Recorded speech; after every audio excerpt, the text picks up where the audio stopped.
how we can accomplish healthy eating and less expensive. So my first slide. Well, our goal is the first thing we can do is to plan. We need to learn how to plan our meals. When we wake up, most of the time we are late, either for work, for school. So we rush out of the house and ran to the first place. It may be a McDonald's or it may be one of the fast food places. And those ideas, those food cost money.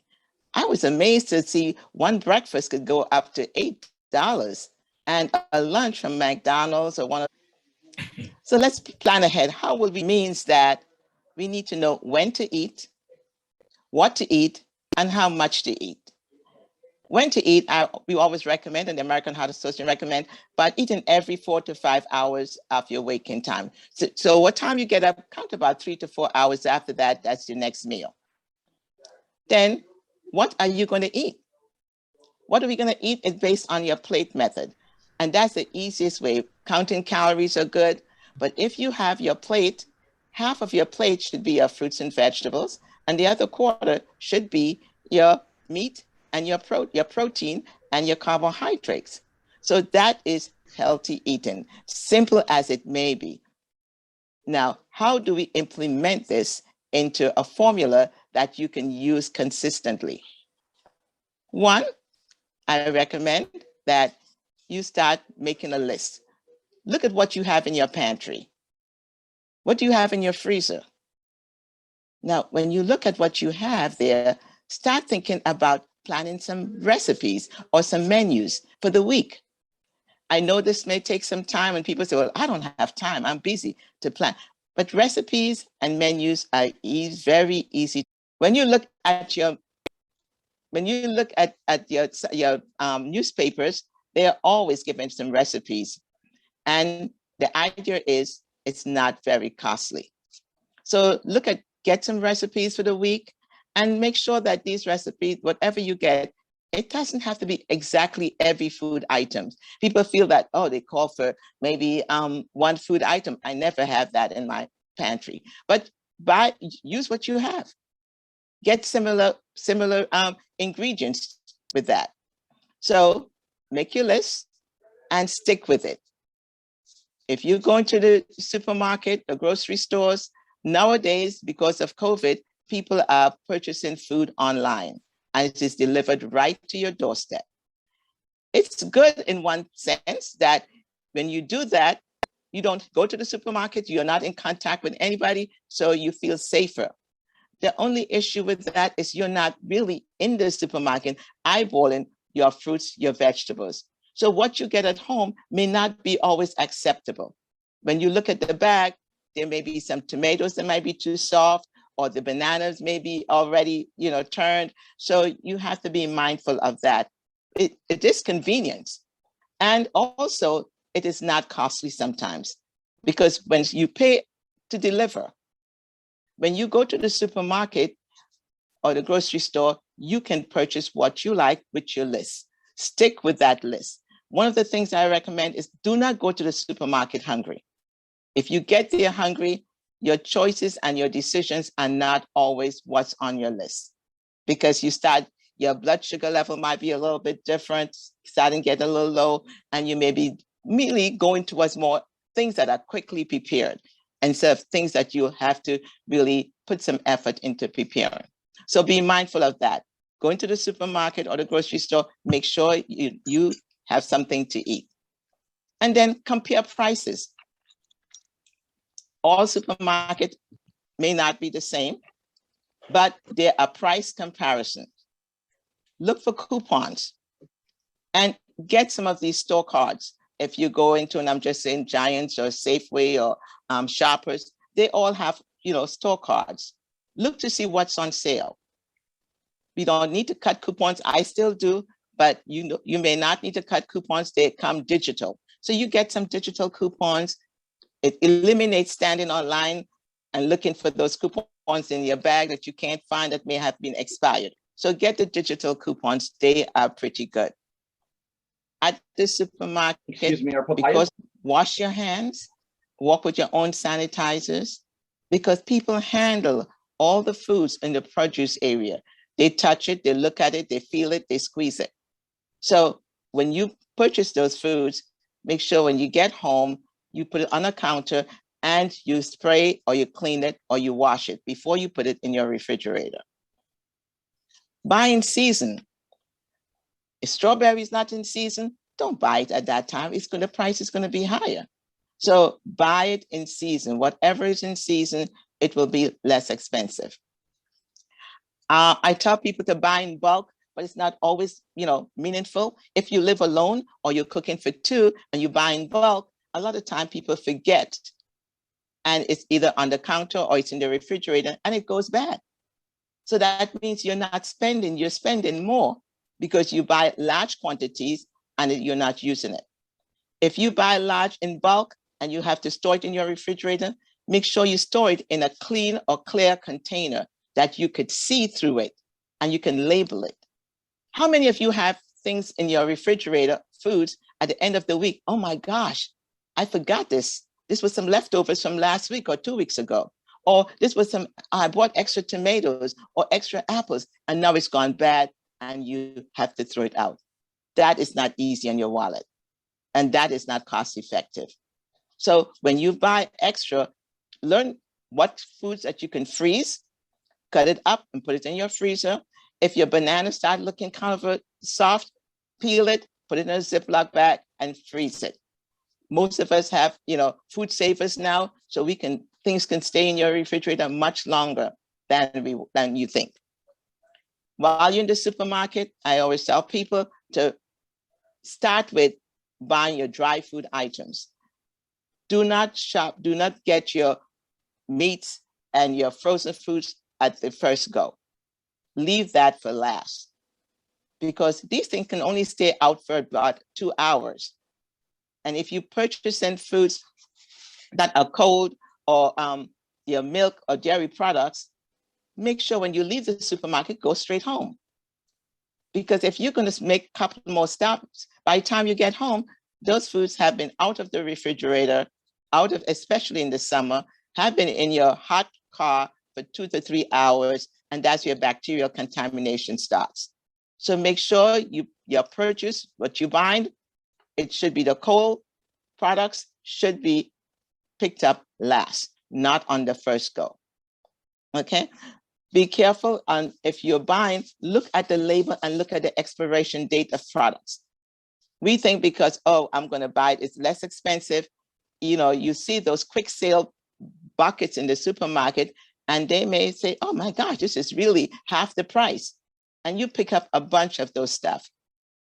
The quick sale means that they are to be used immediately or very quickly because the expiration date is on the container. So do not buy the quick sales and think that you can, I can save it up for months. No, those are not the way to do it. Okay, comparing your prices with other supermarket, with other items. Manufacturers are there to sell their products. You think they're there to help us? They're there to help us in some way, but we have to use our methods of looking to compare with manufacturers.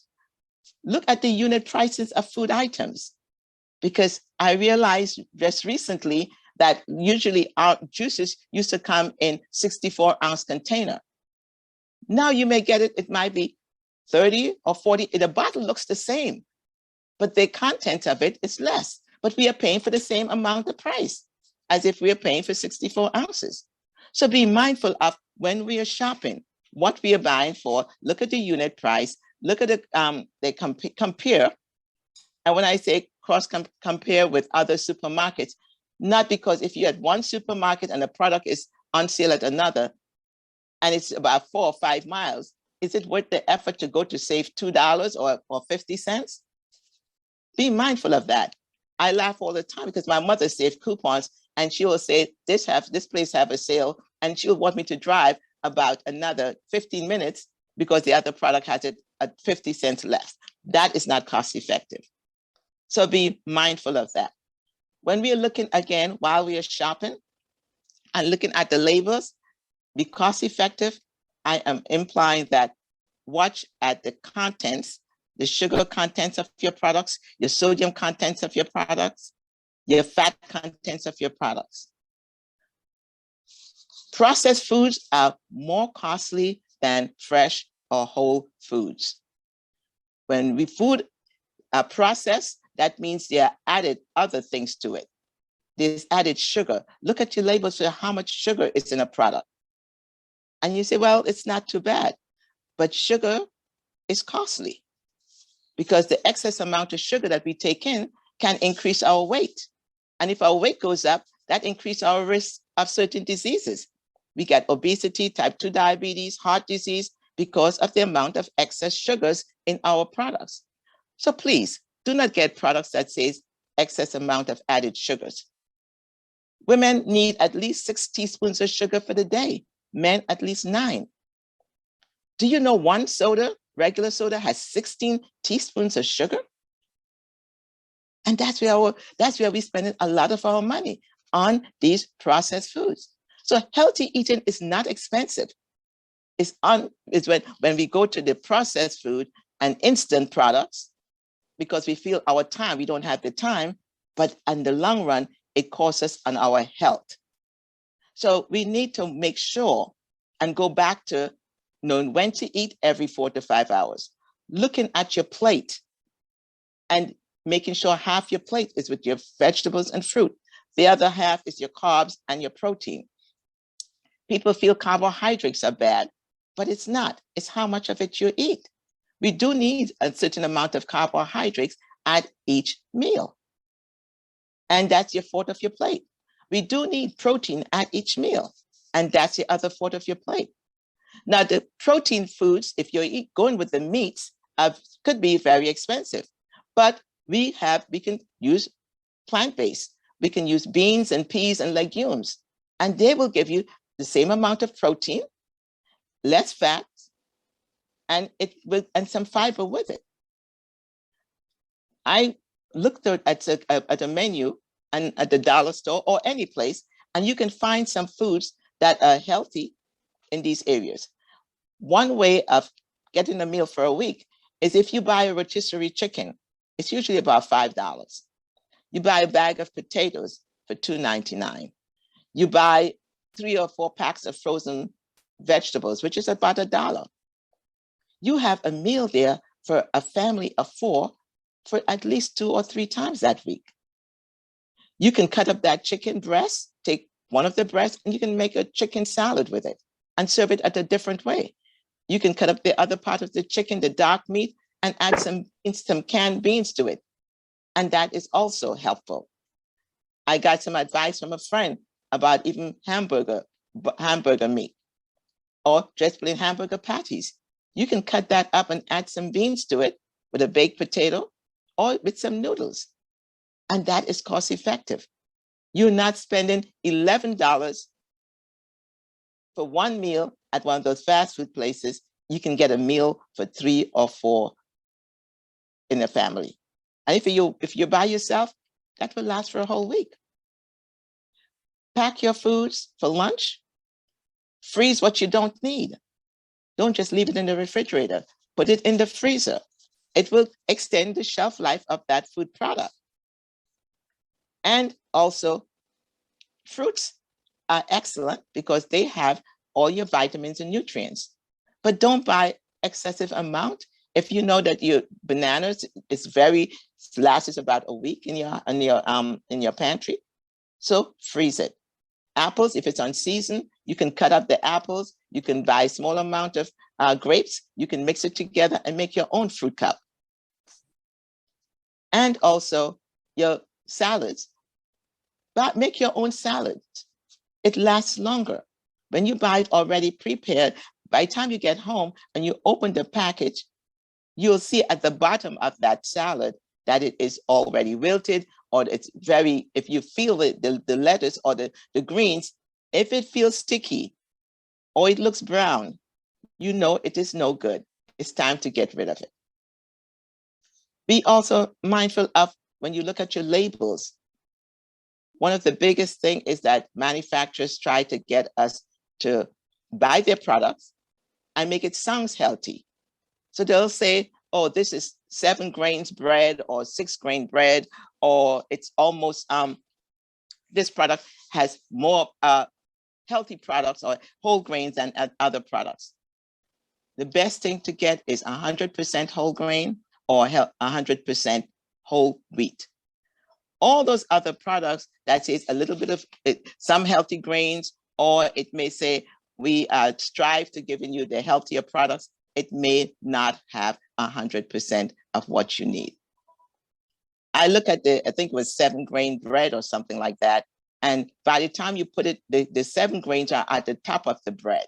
So when you put that bread in the toaster, all the grains are out. So you, out of that 7 grains, you may get 2, because the top of the grains is where you see the manufacturer shows you a picture of oh, this looks healthy. It is not inside of the product that you're eating. So it has a tendency to fall on the outside. So make sure these are just some little tips that we can look at to make sure we are eating healthy and not cost effective. Be mindful of your fats and your oils. We have a tendency that if something doesn't taste crispy and it's not fatty, it doesn't taste good. The oils and the fats we recommend are those that are more plant-based. Avocado is a good fat. Nuts and seeds are a good fat. If you're using your meat products, get the leaner cuts of meat. Take the skin off your chicken. Those are things that we need to start looking at, and these will help us improve our overall health. So again, I just want to remind us that eating healthy is less expensive and less costly than eating the other way. I know my time is up, so I'll be willing to answer any questions. And if you do have questions later on, you can send it to the office and we will definitely answer and respond. Thank you. Thank you, Sharma. That was a lot of information. I know. You did well with your time. Najee has been fielding questions, and so I think he has some. I've seen a couple pop up in the chat room. So Najee, do you want to please share some of the questions you have so that nutritionist and dietitian Sharma Brousseau, yay, can answer them? Yes. Yes, we have some great questions here for Ms. Sharma Brousseau. The first is, why are diet sodas also considered unhealthy? Okay, diet sodas are considered unhealthy, not unhealthy, but because of the type of artificial sweeteners that are used. So we have some artificial sweeteners that we do not recommend, like the saccharin, unless it's, we recommend that you use more plant-based sweetener. And also, there was some research done that shows that because of the sweetness of the soda, it kind of stimulates your brains and your taste bud to get more sweet. So if you want to use sodas, we would recommend you drink more water or get a soda that is sweetened with plant-based. What is a plant-based sweetener? Plant-based sweetener, you'll see it on the label. Most of the sweeteners, it will state on there, this is plant-based, like stevia will say plant-based on it.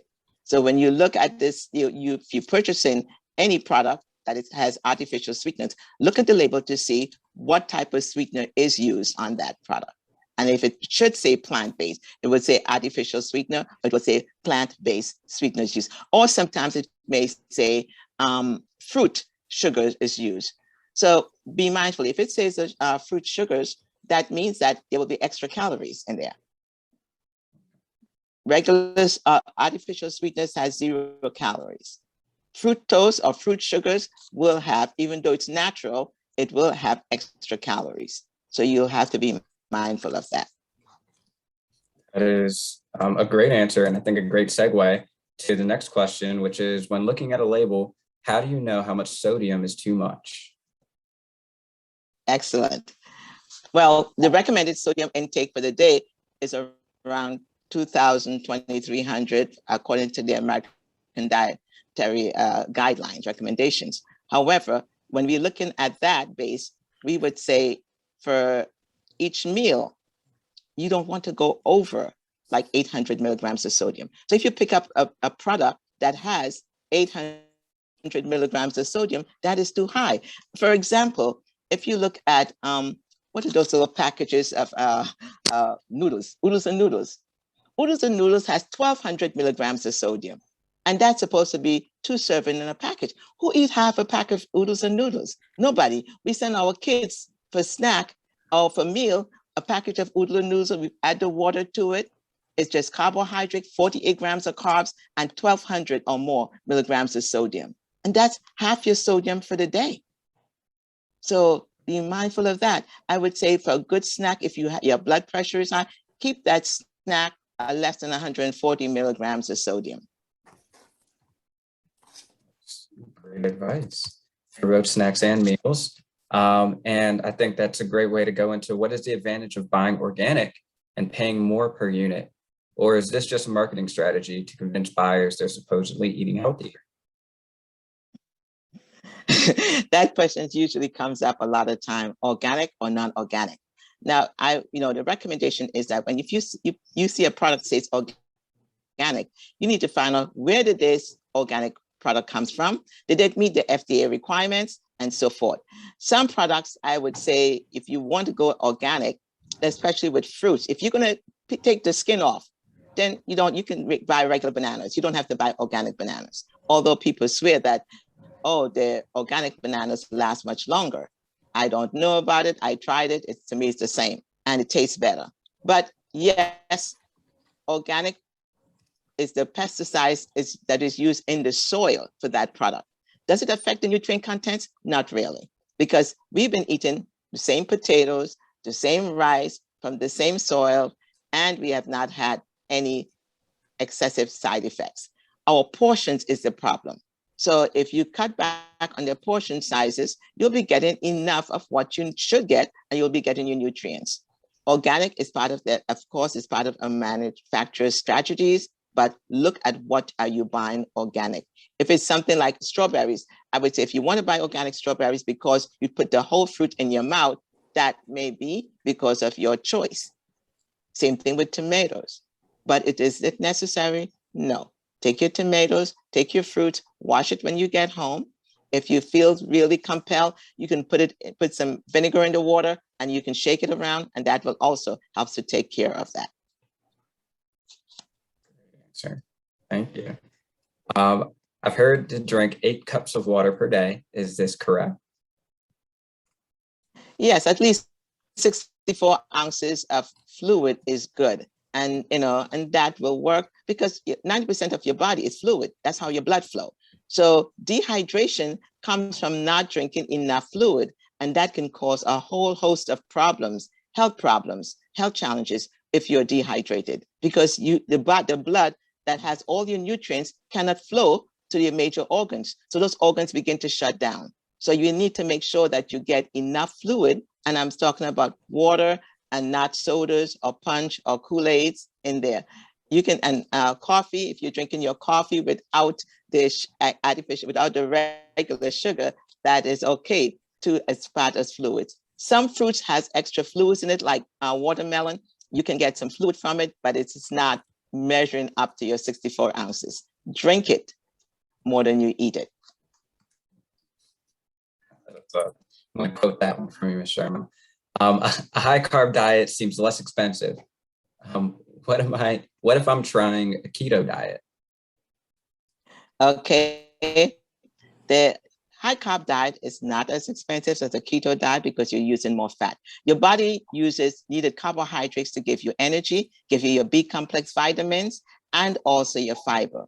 When we cut back on our carbs and no carbs, then the way that works is that the fat starts burning for carbohydrate because your body needs that energy. What is the problem is that when we continue with all that fat, it helps to clog up our arterial walls. And you cannot stay on that meal plan for the rest of your life. Our goal is that you should, whatever changes you make, it should be lifestyle changes, not a temporary product to aid in your weight loss. Because you really don't learn, because you get off of that meal plan and then because you've lost 15 pounds, but at the risk of your health. Your body needs carbs. I say cut back on the portion amount. You need at least 45 to 60 grams of carbs per meal. And we're looking at a high fiber carbs. When you do not get the fiber in that, your fat do not have fiber. So you end up a lot of time having indigestion, bloatedness, gassiness from following those meal plans. Get some fiber in by using your regular carbs. All right. And last question on that same, on a similar topic is the cabbage soup diet safe? The cabbage soup diet, I mean, that was out for a long time and it works temporarily. But again, it is not a meal. Your meal plan should have a variety of all the food groups. Once you go to any meal that has only one or two food groups, then you are losing it. And I see something there said in somebody, and I'm going to address that intermittent fasting too. So you need to make sure if you're making cabbage soup and you're going to put vegetables, you're going to put your meat, and you're going to eat your protein, your carbs, and your fat in that soup, then it's a complete meal. You just need to have some fruit at the side. Then you eat it for breakfast, lunch, dinner, and a snack. That will work. The goal, remember I said the first thing is to eat every 4 to 5 hours of your waking time. That's how your metabolism works.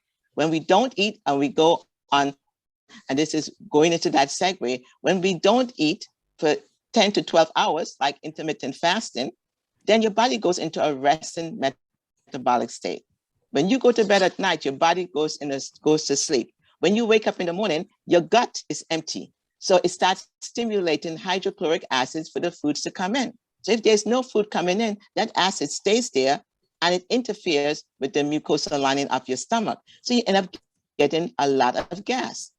Fasting is for what exactly for church. If you're praying and you're fasting, that's what fasting is for. But it's not for weight loss. You know, you do lose the weight, but at the cost of other areas of your body.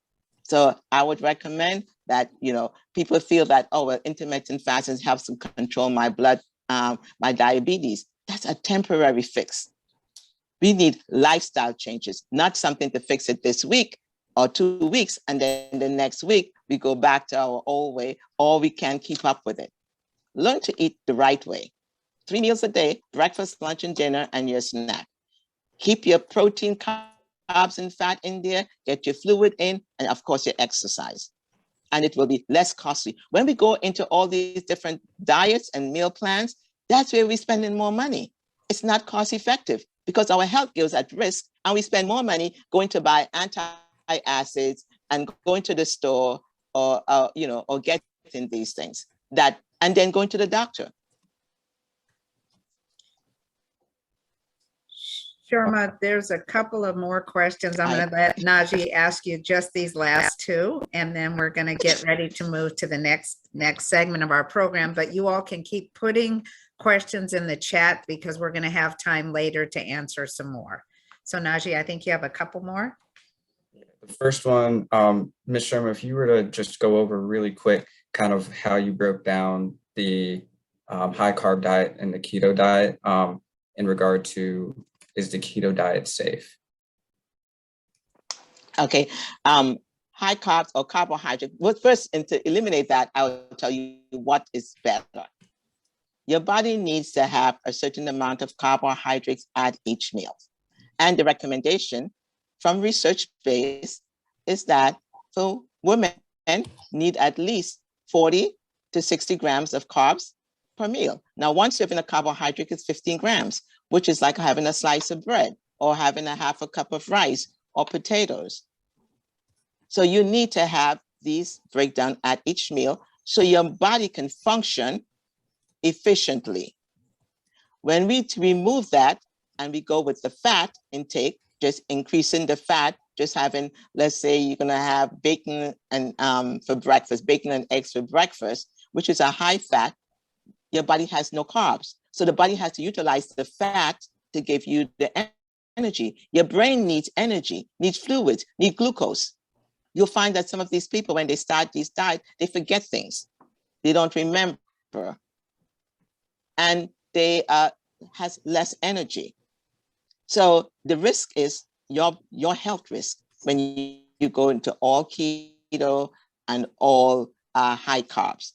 Well, usually it's low carbs or no carbs, not high carbs. So, be mindful of that. It's their health at risk. If we had started off, when you start eating from a baby, you go through from milk to solid food. And then, of course, you go to fast food, which is not one we recommend. But this is the way it should be, not following these diets. Every year, there's thousands of different diets that people have come up with, and it worked for them, and the manufacturers pick it up. They have good PR people, and that's what happens. Thank you. And the last question that we had before we close up this part is, how many hours before bedtime should you eat your last meal, and why? Okay, it depends on what time you're going to bed. It takes at least 4 hours, 3 to 4 hours for your food to digest. So if you want to eat dinner at 10, that means you need to stay up until 1 o'clock. The problem is that you don't eat and then go straight to bed. When you eat and you go straight to bed, your body, your stomach is in a lateral position. So that food is not being actually digested. It stays in that same place. So when you wake up the next morning, you feel upset. You have an upset stomach. You feel nausea. You don't feel good. And that's because that food is still there. It hasn't been digested. It's been on a lateral position. So it matters what time you go to bed, not what time you eat. So if you're eating a big dinner, if you want to have a snack and go to bed, a glass of milk, a yogurt, and you can go to bed, that's fine. But if you're having a big meal, make sure you sit up and not in an upright position for at least another 2 to 3 hours before laying down. Okay, thank you. Thank you, Najee, and thank you. Give Sharma a virtual round of applause, or put up the reactions. And Sharma, we do have some additional questions that perhaps you and our other presenter can answer in just a few moments as we move to the next part of our program. Just to briefly, and I want to thank Letitia in my office for getting this information. Many of you around the county, around the state may have heard of a program called Stand Up and Deliver. One of the reasons, and I almost forgot, before I forget, I want to acknowledge we do have a commissioner from District Heights. Commissioner Irving is on the Zoom. I wanted to say good evening to you and thank you for being here. My pleasure. I'm getting a lot of information. I'm gonna have to change my eating habits. I truly am. Well, that's why potato chips and oh my goodness. Okay. That's why we're doing it. Thank you for being here. And I also see we have our District 6 school board member, Belinda Queen, on the Zoom. And so we want to thank you for joining us also. Miss Queen. All right. I was going to let her say hello, but perhaps we'll grab her in a little bit. One of the reasons that I mention them at this time is a lot of our local officials around Prince George's County have been participating in a program called Stand Up and Deliver. And it's a program that Sharma can tell you is one of the resources that we've had in this county through the pandemic that has really allowed people access to some healthy meals that have sustained families during this really difficult time. And, Letitia did some research to learn a little bit about the program in Prince George's County. I'm mentioning it here because there are some Stand Up and Deliver opportunities where for those of you that may be in need of resources, we would love to connect you with resources so that you can take advantage of some of these grab and go meal opportunities.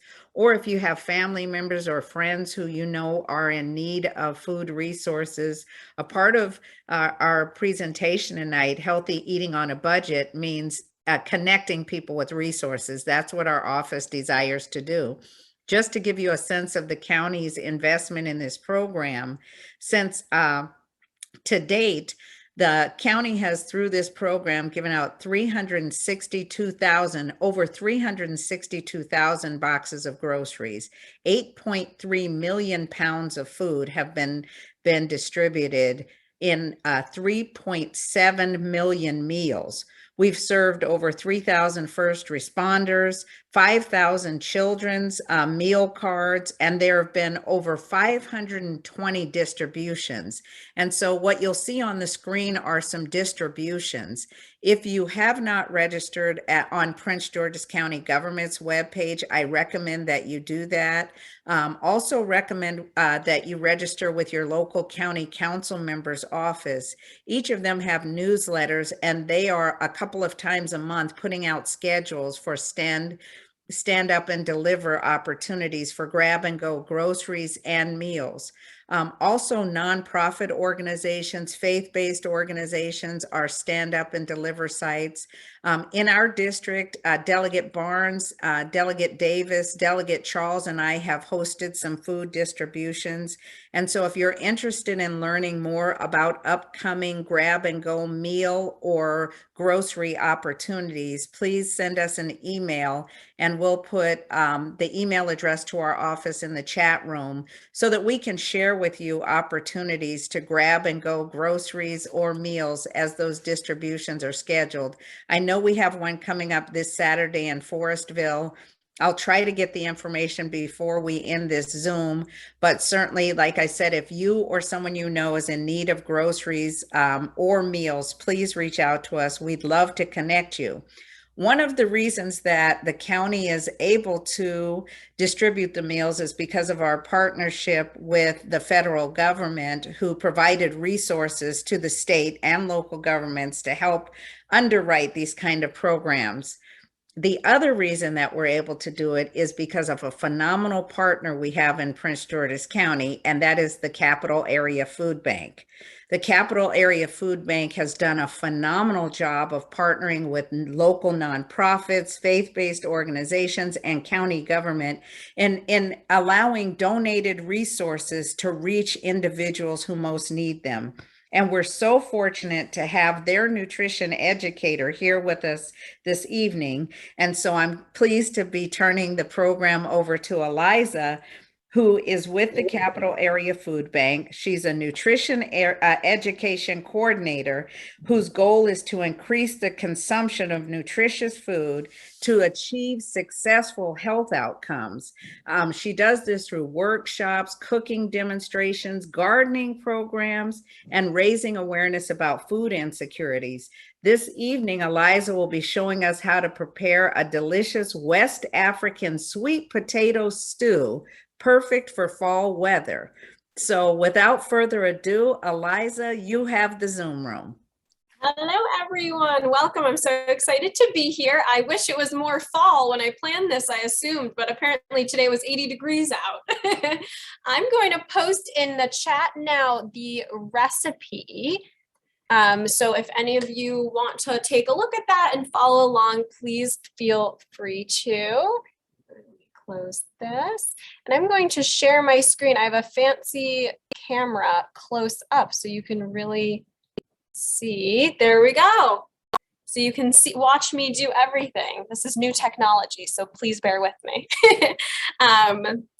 So if you look at the recipe, you can see, and we'll go over all the ingredients. I always find the best part of cooking is you never have to follow the instructions completely. You can mix and match. You can, if you have something and you don't have something, we can make it work. So I'll kind of talk through as we're going over the ingredients, if you don't have something, what you can use instead. So first we have oil in the ingredients. It says canola oil. I don't know what happened to this label here, but this is canola oil. You could use any oil, normal vegetable oil, olive oil, and whatever you have at home. Next, we will find an onion, and we'll talk more about how to cut an onion properly and the best ways to do that. We have our spices. So as Sherma was talking about, limiting your salt, a great way to do that in cooking is to have more spices, more flavors that don't come from salt. And so this is a great one. We have chili powder in this. We have cayenne. We have ground ginger, and a little bit of salt too to help really bring out the flavors. But as you can see, we're we're not adding too much salt to this. We also have our peanut butter, and I've already pre-portioned it because cooking with peanut butter is always messy. And as Sherma was saying too, when you're looking at peanut butter, you can look at the ingredients too. So when you see right there, you can see how many added sugars. This one happens to have 1 gram of added sugars. Ideally, we would want one with none. This is what I happen to have in our kitchen here tonight. Let's see what is next. We have our sweet potatoes, and we will chop this one together. There's 3 sweet potatoes, but I didn't think you guys need to sit there as I chopped all 3 of them. And now we have our diced tomatoes. When purchasing canned ingredients, you really want to make sure to watch the sodium. So this one is no salt added.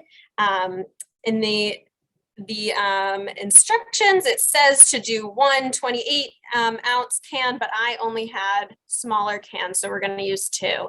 And this one is diced in tomato juice. So that's also a good sign that it's being stored with less sodium. Okay, and then we have our corn, no salt added corn here.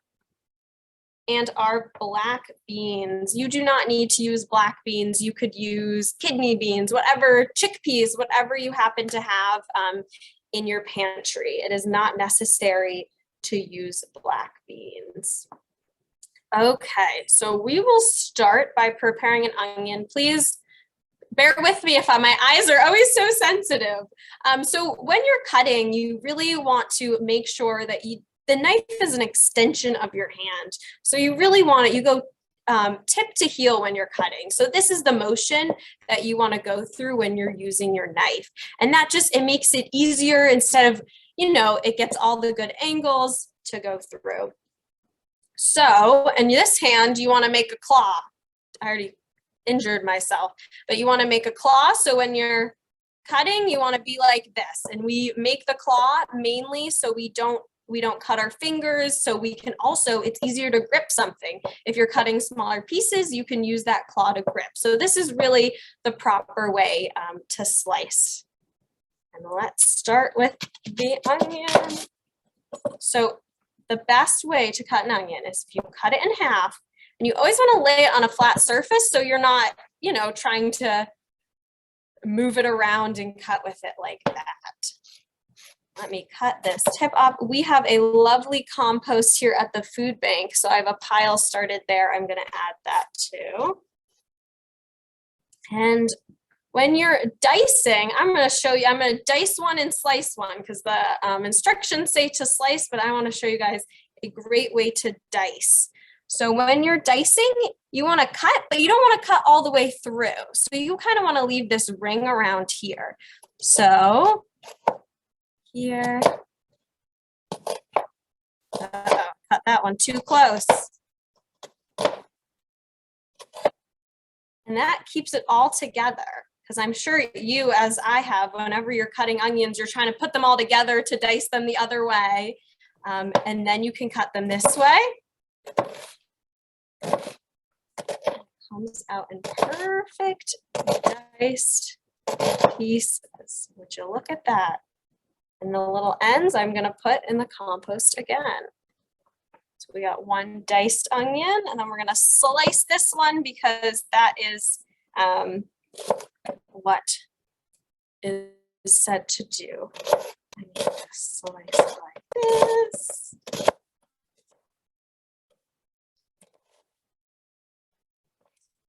And the ends always get hard, don't they? There we go. Perfect. And I didn't even cry. I'm impressed with myself. So I'm going to move that to the side. Extra onion. I always, when cooking, I like a clean surface. So even this, I wanted to show you all the ingredients, but when I like to cook, I like nothing around me, so I really can, have my space and feel like I am cooking. So a sweet potato, I always leave the skin on. I think it's a great part of the sweet potato. It adds a texture. It limits food waste. And that's another big thing we try and do here at the food bank with our composting and with trying to use as much of the foods as possible. And it gives you more because whenever you're peeling it, you take off some of the sweet potato. So we really want to keep as much as possible. And just with the onion, ooh, now it's hitting my eyes. Just with the onion, we want to make a flat surface so it's easier to cut. So I'm going to cut it in half first. This is my workout. And then I'm going to put it like this and cut slices like this. It already smells good with this onion. Okay, and then when I cut the slices, I'm going to cut these. Now I'm going to cube these. So I'm not a perfectionist, so I'm going to use this piece. I know other people probably want the cubes to look a little prettier. Okay. I have a bowl here with all of my cubed sweet potatoes. So I'm adding that to the bowl. We were talking earlier how sad it is that I cook it and I'm going to have to eat it all alone. I can't even share with you guys. Usually if we were in person, we have classes where people come and they cook it as well. So please keep an eye out once things are fairly back to normal, and we do host actual classes here where you would be cooking along with me and it wouldn't be me cooking here for you. Getting through it. This recipe is great because the prep is most of the work. So once you've done that, you let it simmer for about 20-25 minutes, and then it's good. So this is a busy weekday. You can prepare this in not too much time, and it makes a lot too. When talking about food budgeting as well, this recipe, let me see what it says, only costs $6.40. And so if you went to go buy a stew or a chili either at the grocery store or when you're out to eat, you would be spending around that much for one portion. And this is a portion for 6 people. So just a reminder that I know cooking takes time and it takes some sort of skill, but I don't believe it takes too much. Anyone can cook. Okay. And I have enough sweet potato here, so I'm not going to cut this one. Okay, so we have our onions that are cut. We have our sweet potatoes. I can show you the big bowl we have here. And let me switch my screen so you can see. Am I big now? Okay. So we will start the cooking process. The first part is we put a tablespoon of oil into the bowl. And can you all see this fancy remote? Okay. There we go. Perfect. 1 tablespoon of oil.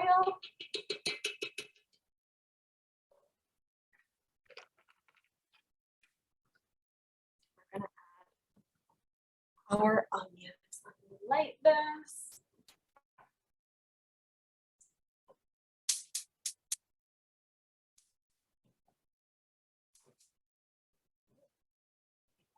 You'll see that one. There you go. Perfect. Heat up the oil. Put our onions in.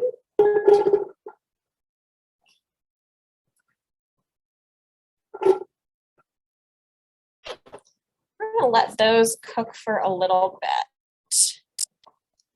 Wait till they get tender.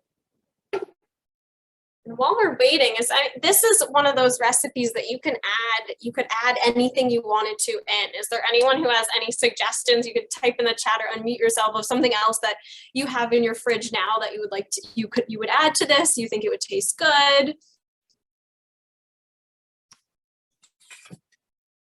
Anyone? I would almost add some spinach. I think that would be good. Some frozen green. Yes. Good. Celery? Celery. Yes. Yes.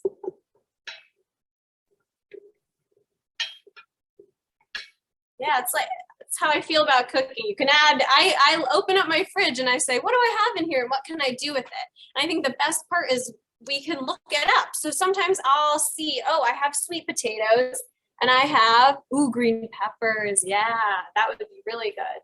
I'll open my fridge and I'll say, oh, I have sweet potatoes and I have beans, and I can even Google sweet potato and bean recipe. And there's so many that come up, and you don't have to follow them to the T. So if you don't have those green peppers it recommends, try it without it, try it with something else you have at home. Really see how creative you can be. And so I don't know if you can hear it, but it sounds really good with the onions sizzling.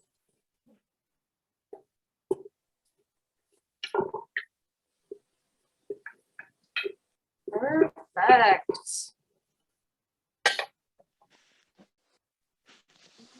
I'm gonna start adding the spices. I pre-measured them so you didn't have to watch me measure them. And so I'm gonna start putting the spices in. It's gonna smell really good.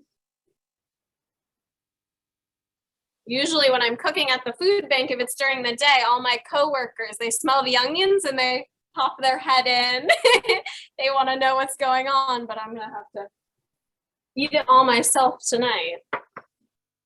So as a reminder, we put in salt, we put in ground ginger. If you don't have ground ginger, you could use fresh ginger. You can use the squeezy things of ginger. So really play around with your spices too and see what you like. That was some cayenne, and if you like your things more spicy, you could add more cayenne. Really just playing around is always fun to do.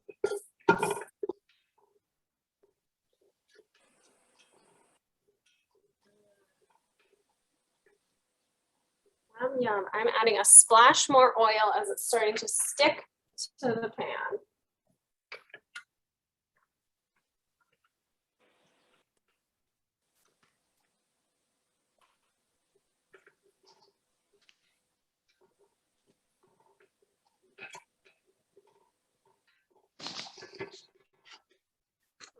See if I can get you guys to see this somehow.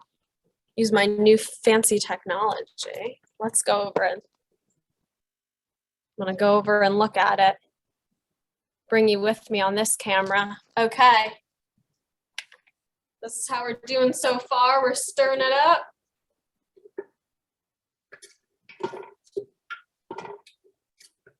We're starting to cook. It's starting to smell good. I wish you could smell it. Eventually they'll invent a way that you can share smells over over the video, but we're not there yet, unfortunately. So here at the Food Bank, we have a platform of a bunch of different recipes, and I'm actually going to send that link over to you guys now. All of our recipes are under $10, and they're very easy to make. Paste. There we go. So yeah, if you want to take a look at that link after this, if you need recipe ideas, they're all delicious. They're all super easy to make, under $10. And this one's great too, because it's a lot of pantry staples. So even here at the food bank, I didn't need to, we have our pantries here.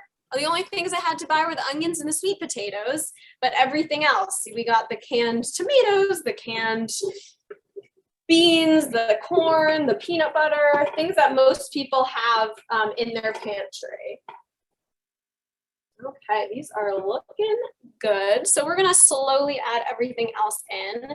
This recipe asks for everything to be in its water. So if you do not have low sodium beans, I know some, or the grocery store didn't have them, something you can do is rinse your fruits and vegetables. And that's what we recommend for most people who, even the low sodium ones, when you rinse it, that sodium, that salt that's added to to the cans to preserve it, it gets rinsed, most of it, not all, gets rinsed away too. So if you were doing this recipe and you just had normal black beans in a can, I would recommend rinsing them. And then you can just fill up this with water instead of using the bean juice. Since I have the low sodium ones, I'm going to stick with putting all the juice in as well.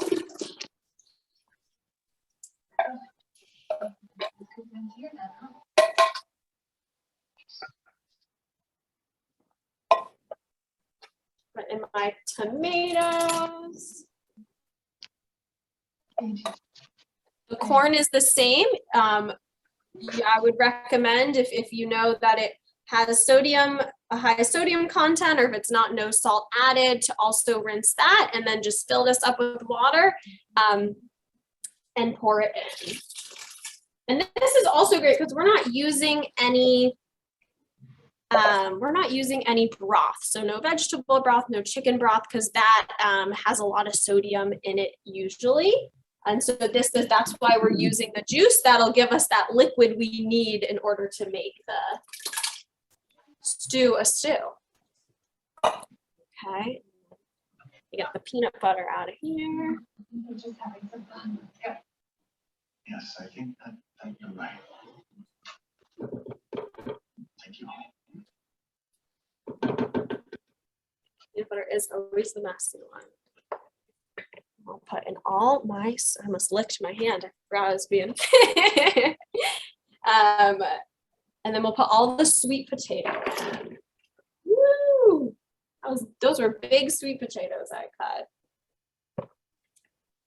Okay.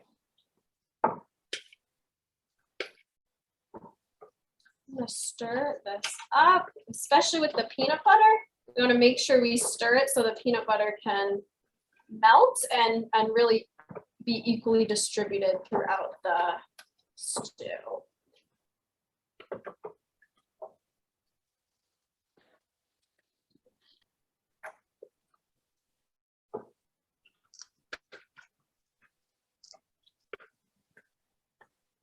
I'm going to add a little extra water because there's a lot of sweet potatoes in there. So give me 1 second.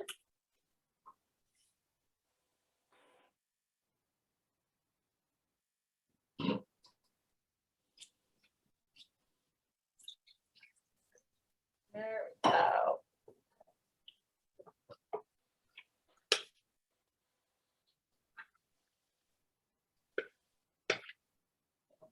Look how beautiful. Let me bring you guys over with me again so you get to see what we're doing. How pretty. Look at all those colors. Okay.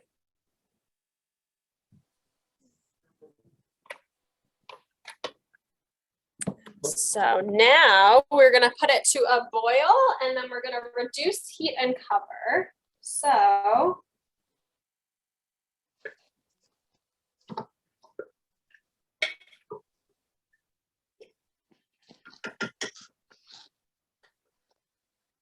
while I wait for that to boil, we're gonna I'm gonna have this boil and then cover it and let it simmer. But if anyone has any questions while we're waiting, I'm free to answer them now if anyone has anything. I do have a quick question, and let me just jump in. Sorry, Najee, I didn't have time to type it into the chat room. But can you let people know how they access the services of the Capital Area Food Bank, like how people would interact with you guys? Yeah, definitely. So we at the food bank, I can give you an overview. We have different partners. So we have churches, other nonprofits that we work with, that purchase their food from us, and we deliver our food to them, and that goes to the client. So that's one way we work with the community, and we work in PG County, we work in DC, and we work in Nova.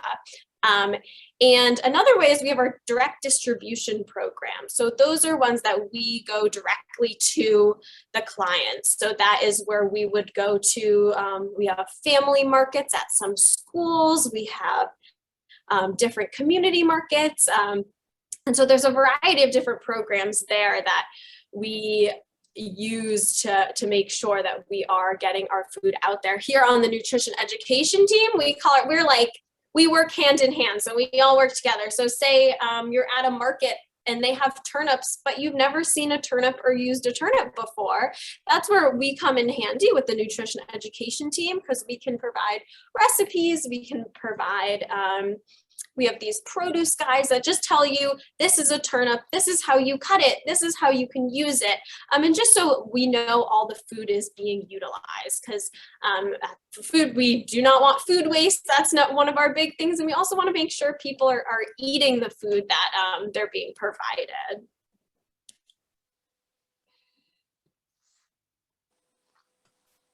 That was a great answer. And so our next question here is, and this goes back to the cutting, may I use a food processor instead of a knife? Yes, yeah, definitely. I think it depends on what you're cutting and what flavors and textures you want from it. I think with an onion, you could do that and then put it in and you would still get that really good flavor. I think other things might not necessarily work as well. So I would say test it out, try it out, but I think you could definitely use a food processor to get an onion and really get that nice flavor in the stew. So I'm gonna have to try that. All right. And the next one, how does someone volunteer with the Capital Area Food Bank? That is a good question. I can get up the website and send it over the volunteer link in the chat so that anyone can see. So I'll do that as soon as we're done with this. But we cannot do things without our volunteers, and our supporters. That's how we run. And we are so thankful, especially during the pandemic, the amount of volunteers we got, and we are ever thankful for that. I couldn't agree with that more. And another question here is, can you freeze the stew? Or how long will it keep in the refrigerator?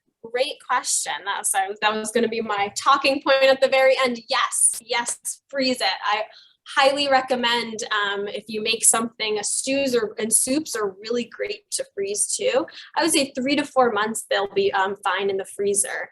And so if you make a huge pot of stew at the beginning of fall and you're like, oh, I know I won't eat this before, it starts to go a little bad. So freezing it is a great way. We always, any way to eliminate food waste. And I think freezing is one of the best ones, as Sherma talked about, with freezing your fruits and vegetables if you know you're not going to eat them too. So this going back to Sherma will intertwine here. If you had any green vegetables, as we talked about, those celeries, peppers, spinach, if you had those and you froze them, that would be great in this as well.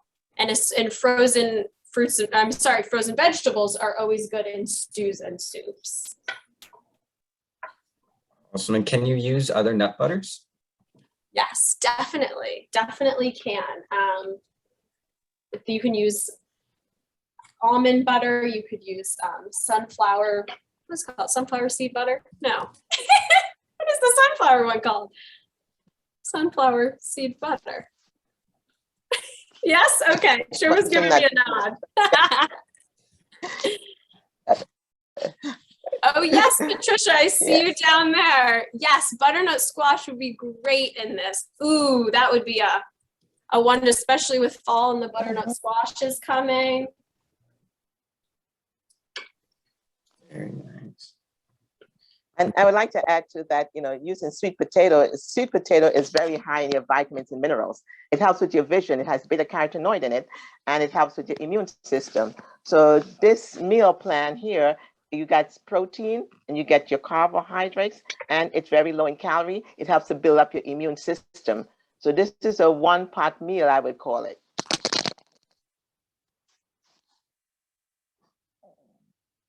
I'm going to put this on to simmer. We made it to the boiling point. Perfect. Do we have time for another question? Yes. All right. May I roast the sweet potato beforehand to expedite cooking and increase the flavor? Yeah, yes, definitely.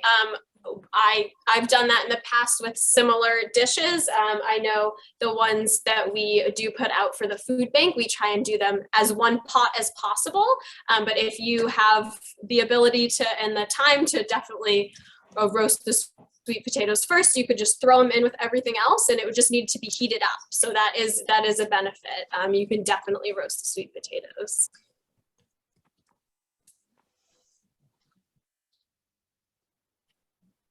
So Najee, while we have a minute, maybe we can go back. I know that there was a question for Sharma regarding dietary supplements. Mhm. And so do you want to just jump those in real quick? Yep. What about dietary supplements, and are they necessary? That question was for Ms. Sharma in regard to diet. Good. Okay, could you hear me? Yes. Yeah, dietary supplement, what it says is a supplement to a meal. So if you're not eating a full meal, then you would need a supplement. Now, there are certain diseases that you would need, even though you're eating a full meal, that you would need additional supplementation too, because what you're taking in is not enough to meet that illness. If you have cancer or a certain type of disease, you may need to have that supplement. Or if you're an athlete, athletes uses at least 30,000 calories per day. So they may not be able to eat all of that at one time. So a supplement may be necessary. I don't know if that question is talking just about the liquid supplement or vitamin supplements. If you're eating a healthy meal, you may not need to go into taking supplement vitamins. Vitamin supplement means that you are not getting all the nutrients from your food. We are at a point where we are taking in too much, overdosing ourselves on some vitamins.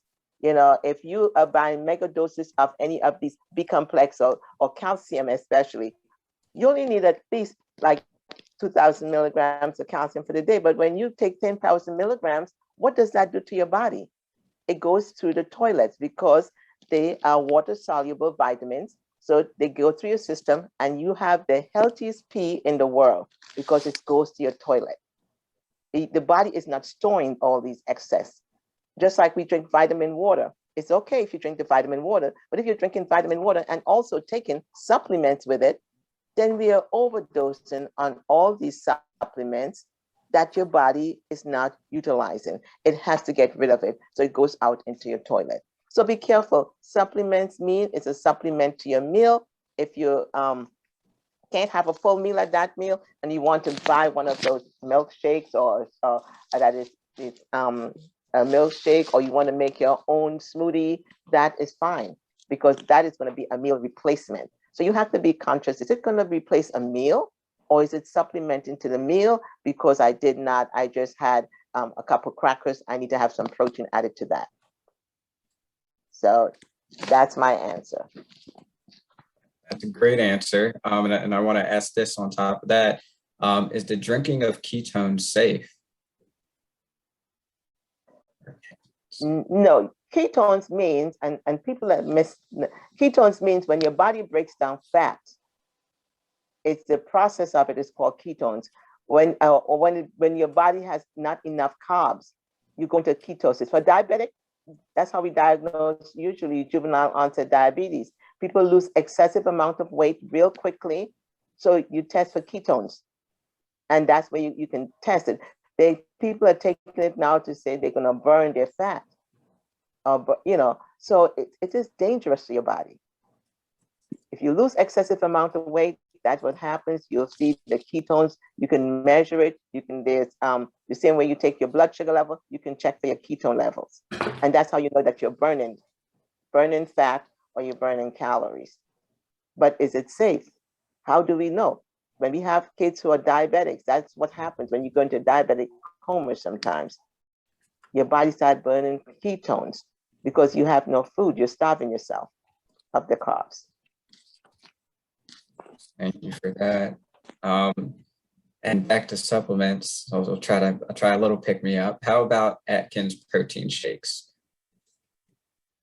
The Atkins protein shake is high in protein and low in carbs and low in calories. That is acceptable in the sense that if you're using that with a half of a sandwich or you're eating it with something, it's acceptable. I would not, the Atkins shakes or what you call the Ensure Light or those products are not excessive. It's when we go overboard, where I saw one person had, it was a smoothie, I think. And the smoothie had 600 calories. It was high in fat and sugar. But if it's a commercially prepared, well-balanced supplement that you're just using it as part of a meal, you're not eating a full meal, then that is acceptable. So I would go with that. With the Boost, or what the other thing is, Boost, Ensure, Atkins shake. The only one that I am not too privy with is the Slim Fast one. The Slim Why? Fast one is high in sugar. It's high in sugar. And if you look at the first ingredient supposed is water, then skim milk. So you might as well get a glass of skim milk and add water to it and drink it. And you want to add a flavor in so you can get some flavor. That's what it is. So you're spending a lot of money for something that is, again, we're talking about eating on a budget. Get some skim milk. If you can tolerate skim milk, then and you want to water it down, add some water to it, then fine. But look at the label for your Slim Fast shake, and you'll see what it says. It's more sugar and all other, preservatives, and expensive. Thank you. We'll go back to Eliza in the kitchen, and then we'll see if we have more time at the end, Najee, for more questions. All right. How's our pot doing, Eliza? It is looking good. It's simmering now, so I don't want to pick it up too much, but hopefully it'll be done by the end. And if not, you guys will have to make it yourself to see what it tastes like. Oh, and I'm seeing your question here, Patricia. Yes. I'm going to have Sherma comment on that a little more. These were made and the calorie content was made before I got here at the food bank. So I actually didn't put that together with the recipe, but I don't know, Sherma, if you're able Najee, to go ahead and read that question so Sherma can. What's the question? Read the question. All right. So the question is, we noticed that the calorie content is 280 calories per cup, which seems like a lot per serving. Is this driven by the fat content in the peanut butter? To reduce the calorie content, could I reduce calorie peanut butter or a peanut butter substitute and substitute butternut squash versus a sweet potato for less calories instead? Okay, that is not 230 calories. Remember, this is a one-pot meal. This is a whole meal in itself. So all you would need to add with this is either if you want to add some more vegetables or you want to add a salad with it. But 230 calories per meal, you will need at least 500 calories is a serving per meal. And and if you have 3 meals at 500 calories, that's 1,500 calories for the day, which is low. So this menu, this calorie count is very low for 1 cup. So you may need to use 2 cups to get it to the 500 calories per meal, or add some vegetables and a salad to it to make it a complete. But this is a one-pot meal. It has your protein and your carbs in there. It has your fat in it. So all you need to add to that is a salad. It is not excessive in calories. Do you have any substitutes for peanut butter or the sweet potatoes for somebody wanted another meal of a similar sort? Yeah, so I think other people suggested as well, but the butternut squash would be great. You could use normal potatoes in this as well. Any root, like starchy root vegetable too. So you could even substitute this for carrots. Really, you can find what you have in your fridge, or you can, if you don't like sweet potato, try it with normal potatoes, try it with carrots, try it with butternut squash, and definitely yes to the peanut butter substitutes. You could, if you do not enjoy peanut butter flavors, you could probably leave it out and see how it tastes. But I I personally enjoy the touch of peanut butter in it too, and it's not too overwhelming. So if you don't love peanut butter, I think you still would like this dish. But you could use, as we talked about earlier, you could use almond butter, sunflower seed butter, any of those other peanut butter substitutes that are out there. Awesome. Are we up for another question? Are we can you add meat to this stew, or is the oil all you need? You can add meat. I personally don't eat meat, and I know at the food bank here we try to encourage eating as little meat as possible. One, meat can be expensive, and so the price of this recipe would go up if we added meat, but you definitely could if you enjoy meat. I think meat in this would be great. Give you some more protein in there too. So, another question that we had a little further from the stew right now, for tea drinkers, what teas are best?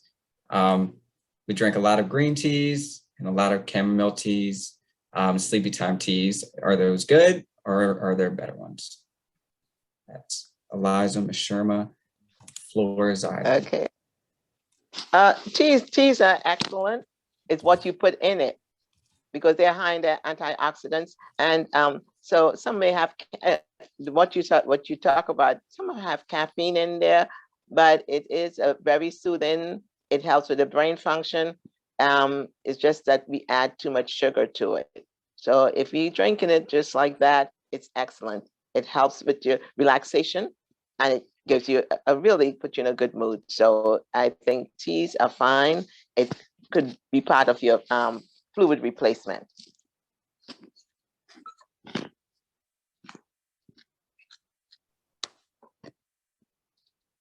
Excellent, really good questions. Eliza, we're gonna let you bring it home with the stew, and then yeah.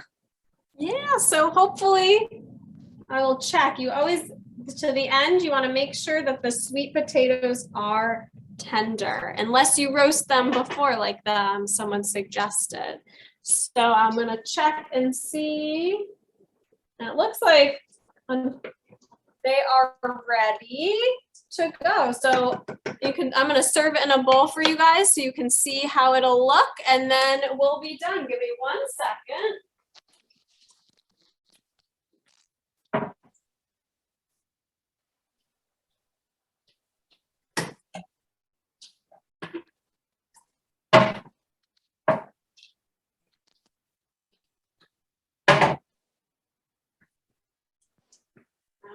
Okay.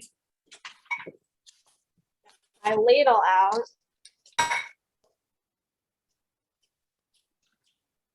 Oh, and it smells good. You all, oh, I forgot, keep forgetting where the camera is. Can you see how beautiful it is? Look at those bright colors. Sherma would approve with all those colors in it, I hope. Are we supposed to eat the rainbow? Yes, it is. We got our yellows, our oranges, our reds. It looks delicious and smells even better. And I really wish I could share it all with you. It's so hard to be virtual doing everything. But I highly recommend making this recipe. Please check out the other recipes we have on the website too. If you need any meal ideas, and they're, as talked about, they're all under $7, $7 to $10. I think one is $10, and so we had to up the the price. So they're all most of them are under $7. All of them are under $10. Most of them are really easy to make. We try and use minimal cooking equipment. As you saw, all I used was a cutting board, a knife, a pot, a can opener. Trying to think. I used a spatula for the peanut butter, but you don't even have to do that. And so it's really, really a simple, easy to make. You don't need too much, and it's a lot of pantry staples. So hopefully, if you one night are I'm gonna order McDonald's and you remember Sherma say, don't make don't order McDonald's, you can look in your pantry and find all these ingredients and be able to make it. So I'm so glad I got to cook with you all today. And I really hope you enjoy the recipe. Well, thank you so much. That was absolutely fantastic. And I know a lot of us, especially during the pandemic, have spent a lot of time watching cooking shows on live stream or on YouTube or whatever platform. And I have to tell you, you did a fantastic job, from showing us how to cut and prepare to just showing us how to use everyday ingredients we have in our pantries. You put that together with some real-time, just practical information that Sherma provided. And I'm really excited that we were able to bring this session to the community. And like some of the people in the chat, I only wanted to just reach a spoon through the screen to see if I could just get a taste of that